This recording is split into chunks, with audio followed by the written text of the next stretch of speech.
Eu trago respostas de Deus para a sua vida hoje. E eu vou dizer uma coisa. Se você não quiser ouvir, é só sair da mensagem. Porque eu vou lhe dizer algo muito importante a partir do momento que eu começar a entregar. A palavra que o Senhor me entregou aqui hoje, eu tenho certeza que muita coisa será esclarecida na sua mente e no seu entendimento. Então preste atenção, porque a mensagem de hoje, ela vai falar muito forte ao seu coração. Tá com tempo para ouvir? Faz algo aqui agora, porque você sabe que daqui a pouco eu vou orar pela sua vida. E como sempre, eu vou lhe pedir algo para você fazer pela fé. Nem é por educação e nem tampouco por... A palavra correta é praticidade. Mas faça pela fé. Já começa a colocar o teu nome aqui. E se você ainda não me acompanha em nenhuma rede social, comece a me acompanhar nessa. Já passe a me seguir. Aproveita e deixa o gostei. Curte aqui em algum lugar, tá bom? Copia o link, manda para mais 2 pessoas, porque a mensagem que Deus me entregou hoje é muito, muito, muito forte. E eu sei que o Senhor vai falar muito forte ao seu coração. Amém até aqui? Então escuta. Livro de Neemias, capítulo 6, versículo 1 e versículo 2. Diz assim: Sucedeu que, ouvindo Sambalate, Tobias, Gesem, o árabe, e o resto dos nossos inimigos, que eu tinha edificado o muro e que nele já não havia brecha alguma, ainda que até este tempo não tinha posto as portas nos portais, Sambalate e Gesem mandaram dizer-me: Vem e congreguemo-nos juntamente nas aldeias no vale de Ono. Porém, a intenção deles era de me fazer o mal. Preste atenção. O livro de Neemias vai falar sobre a reedificação dos muros. Neemias recebe uma informação de um de seus irmãos da época, chamado Hanani, ou Hanani. E esse homem vai falar sobre a desolação. Esse homem vai falar sobre o problema, sobre como Jerusalém se encontrava. Hanani vai dizer para Neemias a situação atual que Jerusalém estava vivenciando. E o que acontece é que uma palavra dada na boca de Hanani para Neemias vai fazer o próprio Neemias ter vontade. E a palavra mais correta nem é vontade, é necessidade. Necessidade de ir procurar saber o porquê, como aconteceu, e o desejo de fazer algo que pudesse trazer algum benefício para aquela cidade. A Bíblia diz que Neemias, ele procura o rei por um título arcaico chamado Artaxerxes. Aquele rei, ele tinha uma ligação com Neemias. O contexto diz que Neemias era copeiro-mor do rei. Essa palavra mor quer dizer principal. Como Neemias era o principal, Neemias, ele tinha aproximação. Ele pegava o cálice do rei, provava primeiro, para saber se alguma bebida mortífera havia sido colocado no copo, no cálice do rei. E após ingerir o líquido, se Neemias não tivesse nenhum tipo de problema, consequentemente o rei tomaria no cálice. Só que não para por aí. Além de ser um copeiro-mor, ele é chefe dos copeiros, ele é o principal dos copeiros, ele também era ouvinte do rei. Geralmente os reis, quando bebiam naquela época, quando paravam em seus aposentos para refletir, para degustar o cálice, o fruto da vide ou alguma iguaria daquela época, eles conversavam com seus copeiros. O copeiro era muito próximo. E Neemias, ele tinha essa aproximação, por isso que eu insisto. Neemias, ele tinha uma aproximação diferente com o rei. E isso faz com que o rei perceba. Perceba Neemias chegando triste na presença dele. E ele pergunta o que Neemias tem. Neemias vai contar o que estava acontecendo. Neemias vai dizer para ele sobre quais circunstâncias ele se encontrava. Neemias conta sobre os muros que foram derrubados. os seus pais que foram mortos a fios da espada, os seus irmãos que foram levados cativos. Ele conta a situação que estava acontecendo em Jerusalém. A Bíblia vai dizer que Neemias ele concede, na verdade, o rei concede para Neemias graça. Pede a ele que ele tire o tempo oportuno para ir a Jerusalém e reedificar os muros. Entrega cartas de acesso, cartas de liberação, cartas de comandos. E Neemias segue. Só que quando Neemias chega em Jerusalém, a Bíblia vai dizer que 3 homens se levantam contra eles: Gesem, Tobias e Sambalate. Esses 3 não acreditam. Assim que eles entram em Jerusalém, olham para Neemias e dizem: o que esses fracos judeus vieram fazer aqui? Ainda que viesse edificar um muro, se uma raposa passasse correndo, derrubaria o muro. Olha que incrível. Neemias fica calado e ele faz a obra que deve ser feita. Quando eles percebem que os muros estão de pé, demorou muito tempo, mas eles percebem que aquele projeto que naquele primeiro encontro, naquela primeira vista, era um projeto pequeno, eles percebem que esse projeto realmente é um projeto que vai dar fruto, que vai dar certo. Alguém decide mostrar sua indignação. O texto vai dizer, Neemias capítulo 6, versículo 1 e 2, que quando eles percebem que Neemias está a ponto de concluir a obra, eles mandam chamar Neemias. E esse chamar Neemias não é para qualquer coisa, é chamar para prejudicar, é chamar para atrapalhar, é chamar para trazer problema. O contexto vai dizer que Neemias recebe a notificação, mas a intenção deles não era boa. A intenção era matar Neemias, era fazer o mal, porque algumas pessoas são assim. Elas não vão acreditar no seu potencial, elas não vão acreditar na sua força, não vão acreditar nos seus sonhos, mas quando você começar a colocá-los em evidência, você não, eu vou até melhorar. Quando Deus começar a colocar em evidência os seus sonhos, os seus projetos, o que Ele estará fazendo através de você, é aí que o negócio fica mais sério. Nesse momento, algumas pessoas se levantam como verdadeiros Sambalate, Gesens e Tobias, pessoas que não querem ver o crescimento, que ficam revoltados, pessoas que ficam revoltadas, que ficam chatinhas, por verem o que Deus está fazendo na sua vida, por verem o que Deus está realizando. E hoje eu venho como mensageiro de Deus, como mensageiro da palavra profética, dizer para você: eu não sei quantas pessoas vão se incomodar, eu não sei quem é que vai questionar, também não conheço quem serão as pessoas que irão discordar, mas eu posso te falar uma coisa com muita certeza: se Deus decidiu lhe dar vitória, Deus decidiu lhe dar crescimento, Deus decidiu lhe dar expansão, e a volta, ou melhor dizendo, aonde você vive, essas pessoas não gostam, não ficam felizes, ficam revoltadas, chatinhas, com raiva. Me desculpe a expressão, Deus não está preocupado com gente enciumada, porque Ele decidiu honrar você. Deus não está preocupado com gente que não sabe entender o processo das escolhas de Deus. Deus não ficou preocupado com o ciúme de Caim. Caim olhava para Abel e percebia que Deus recebia o sacrifício de Abel, mas não recebia o dele. Deus chama ele de Isabel. Se fizeres o bem, eu não me atentarei para o teu sacrifício. O mal jaz à tua porta, cabe tu vigiar, Abel. Caim, a expressão é essa, desculpa. Caim, o mal jaz à tua porta, porque ele vivia observando o que Abel fazia, mas ele não tinha coragem de fazer como Abel fazia.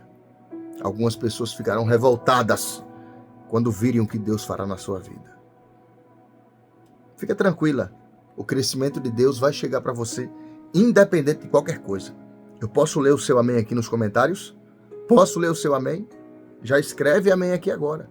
Nesse momento eu quero lhe convidar para uma corrente de fé, uma corrente de oração, e eu tenho certeza, eu acredito nisso, piamente, que quando nós nos reunimos para orar, algo literalmente de diferente acontece. Muitas pessoas se reúnem por aí para fazer muitas coisas. Nós nos reunimos para engrandecer o nome do Senhor, para falar da grandeza, da maravilha, das preciosidades que Ele libera e transmite para nós. E nesse momento, preste atenção, você vai fazer um ato de fé agora. Pela fé você vai adotar 3 nomes.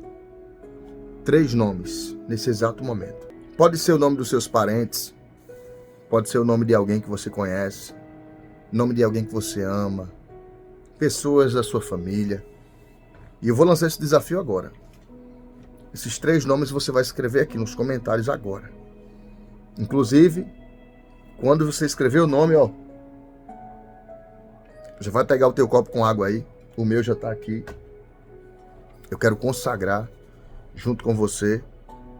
Eu quero profetizar, tá bom? Quero fazer a oração consagrando a água, porque eu sei que são muitos testemunhos e muitas pessoas sempre assim perguntam, falam: Roberto, pastor, não vai orar pela água hoje? Consagra a água, por favor.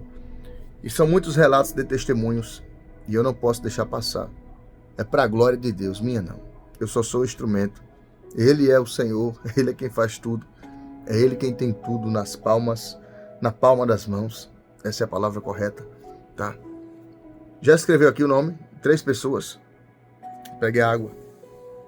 Pegue sua água que eu quero consagrar agora. Em nome de Jesus. Depois que eu consagrar essa água, você pode tomar, você pode dar para alguém. E também quero fazer o momento de oração. Nesse momento aqui, você vai se conectar com Deus na oração. Não deixe nada e nem ninguém tirar você dessa conexão agora. Tá entendendo isso aqui? Você não pode deixar nada. Não deixe nenhum pensamento, nenhum desejo, não deixa nenhum sentimento te atrapalhar. Porque enquanto nós oramos, é assim que eu creio. Enquanto nós oramos, Deus faz o impossível por nós. Enquanto nós oramos, Deus faz milagres acontecer. Nós vamos orar em nome de Jesus. Senhor meu Deus, graças eu te rendo, meu Pai. Te dou louvores, coloco minha vida, coloco meus projetos, coloco meus pensamentos em tuas mãos. E nesse dia de hoje, eu quero pedir, não somente pela minha vida, mas pela vida de todas as pessoas que estão me ouvindo hoje, que do alto de suas cabeças ao plantar dos seus pés, que nesse momento todas as forças do opressor, todos os dardos inflamados, sejam aniquilados. Meu Deus, entra com providências em áreas específicas que eu não posso entrar. Entra com providência em determinadas circunstâncias que eu não consigo resolver. Meu Pai, eu me coloco diante de Ti para pedir a Tua misericórdia, pedir o Seu perdão, pedir a Sua bênção em nossas vidas e para nós. Somos pessoas carentes, meu Deus, da Sua providência, carente da Sua provisão. E nesse exato momento, eu oro pedindo ao Senhor livramento. Dá livramento. Aleluia. Dá livramento, Senhor, de acidentes, livramento de assaltos, livramento de golpes, dá livramento de sequestros, livramento, Senhor, de arapucas, ciladas, armadilhas. Concede livramento para essa pessoa que ora comigo hoje.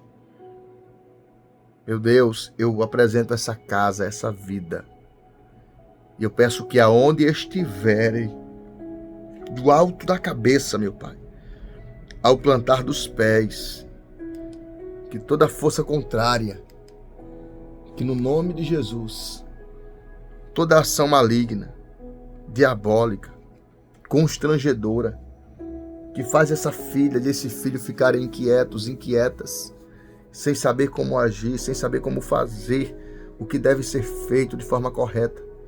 Concede livramento, meu Pai. Ó Deus, estende tuas mãos para livrar. Eu ainda peço,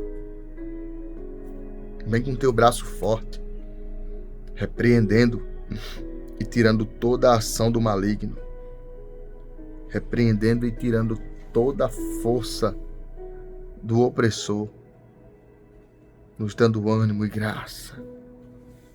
Pai, toma cada vida dessa em tuas mãos, na autoridade e no poder do nome de Jesus.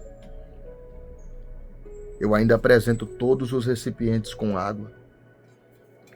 Essas pessoas que estão segurando agora essa garrafa com água, o copo com água. Meu Deus, eu coloco em tuas mãos. E eu suplico, meu Pai, concede livramento, concede cura, concede graças. O Senhor mesmo disse que aquilo que pedires em oração, crendo, recebereis. E eu creio, por isso que eu oro pedindo. Vem livrando, repreendendo todo o mal, na autoridade do nome do Pai, do Filho e do Espírito Santo. Eu consagro, e ao tomar essa água, que o teu nome seja glorificado, aonde for e na vida de quem for, que todas as forças do opressor batam em retirada, no santo e poderoso nome de Jesus Cristo. Amém. Tome sua água, eu vou tomar aqui a minha.